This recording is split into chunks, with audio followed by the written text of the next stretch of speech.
Good morning, good afternoon. This is Robin Tong speaking, and today I'm going to um, talk about this week's reading assignment. So I divided my presentation into two parts.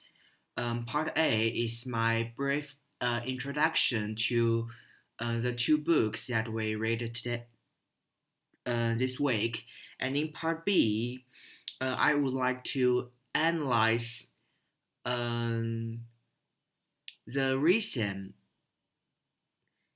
in psychology because as a psychology major student, I have a lot of things to say about discrimination and stereotype. Both the two books wants to tell us uh, tell us about the black people's right. The first is the letter from Birmingham City Hill by Martin Luther King, and Martin Luther King is an outstanding black leader in the American Black Civil Rights Movement, guided by the theology of nonviolence, led the black people to fight for civil rights against racial discrimination and oppression in 1963. He brought nonviolent residents to the segregated and racist city of Birmingham and was arrested during a demonstration.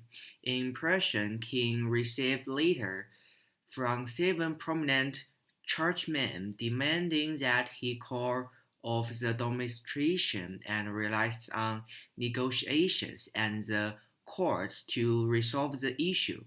King wrote the letter in response to questions from church members about nonviolent resistance and expressed his determination to see the struggle uh, through. In his reply, King expressed his views on why and how to fight, which formed the main content of his view of nonviolent struggle. And not only does Martin Luther King wrote this famous later, but also we can see this lecture, I Have a Dream. I Have a Dream is one of the famous lecture all around the world. I Have a Dream is Martin Luther King's famous speech delivered at the Lincoln Memorial in Washington, which was mainly about racial equality for black people, and it had a great impact on the United States and even the world.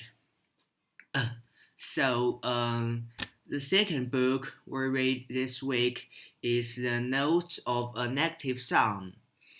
A Note of a Negative Song is a nonfiction passage by James Baldwin who focused on issues of racial discrimination, made him a prominent spokesperson for racial equality, especially during the civil rights movement for the 1960s. It was published in 1955.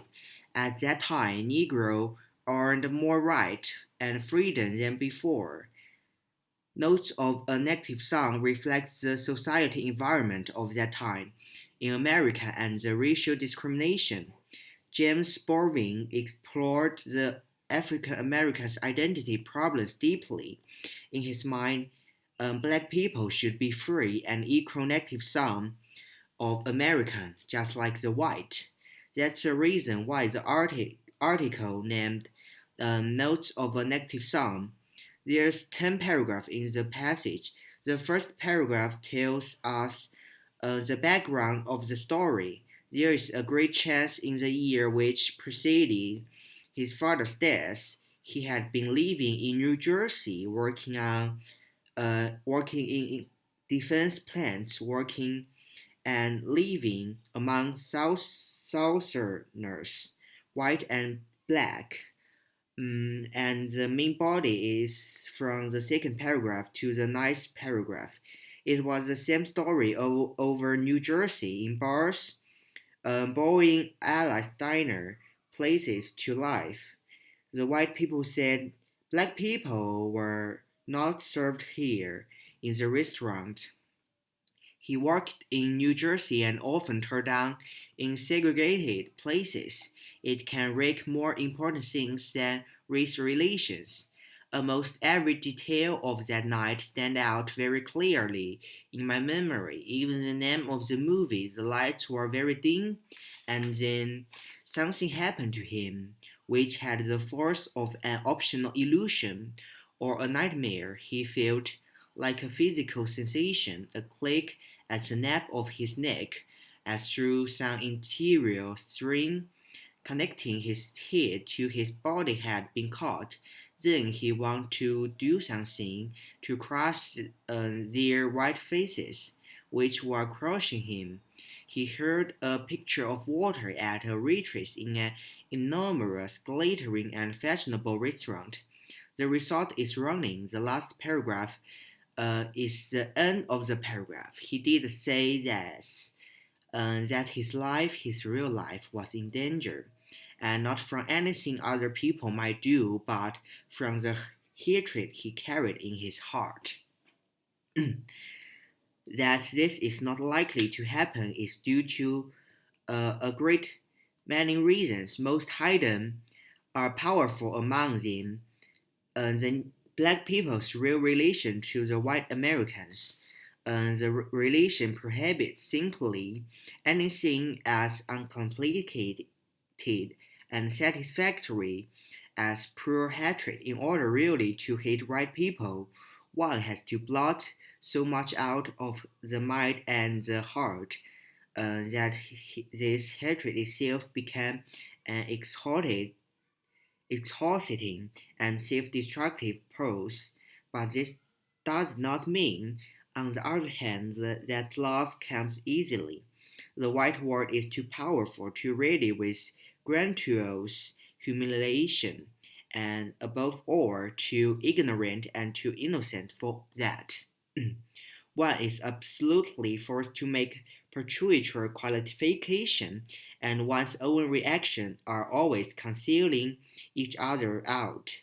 It is this really that has driven so many people mad, both white and black. The passage was pregnant with deep and painful observation and assumptions.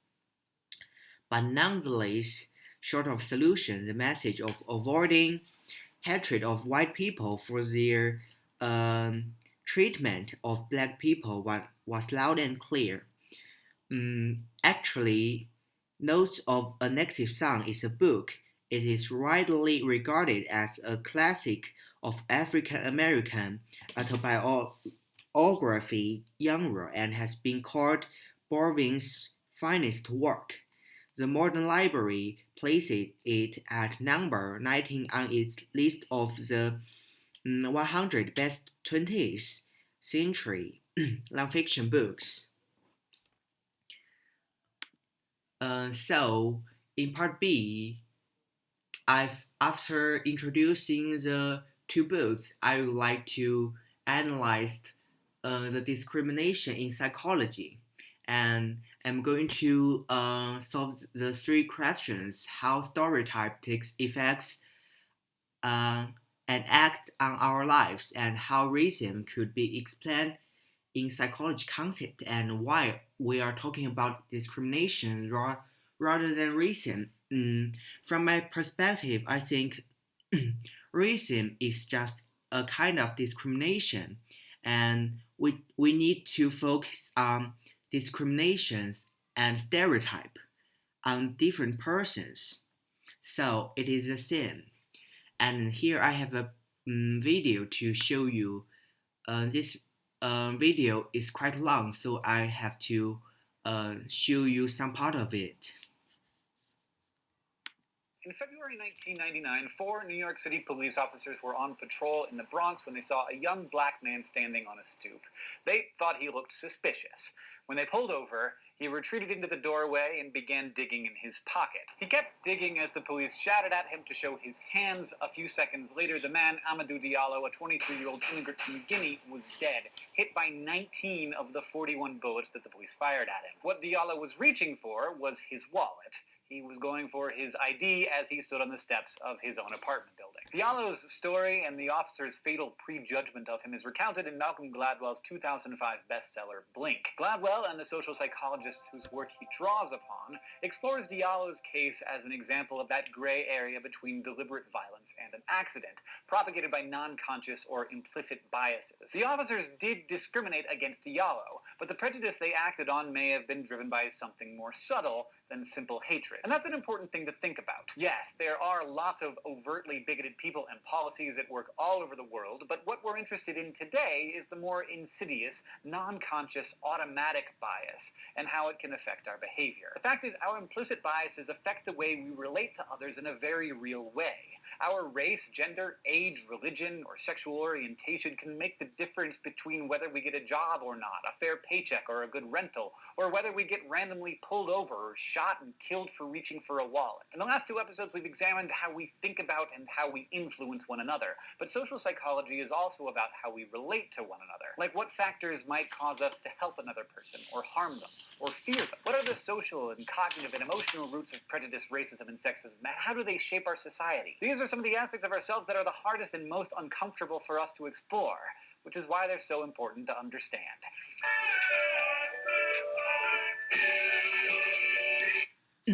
So in this video, the professor introduced the basic introduction to the stereotype and the bias in different people. So in other parts of this video, the professor explicitly explains the reason of the reason and discrimination of different people, no matter female discrimination or race discrimination. And after reading watching his video, the the test fascinated me most. In February 19...